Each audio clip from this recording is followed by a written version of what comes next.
আমি এখন আছি বড় বিপদে। জব শেষ করে বাসায় যাইতেছি, দেখি বাইরে হচ্ছে প্রচন্ড বৃষ্টি। মানে প্রচন্ড বৃষ্টি হয়ে যায়, তাও এখন থেমে একটু হালকা স্লো হয়েছে। তো বৃষ্টি তো পড়তেছে, তা আমি এখন বাসা থেকে ছাতাও নিয়ে আসিনি, এখন ছাতাও নাই।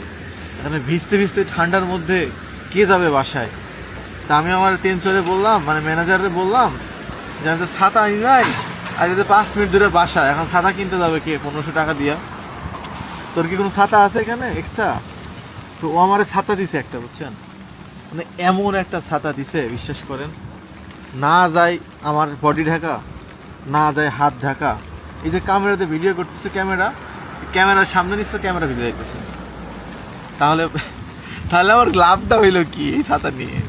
ছাতাটা দেখেন একবার। কার যে পিঙ্কি পঙ্কি নিয়ে চলে এসেছি।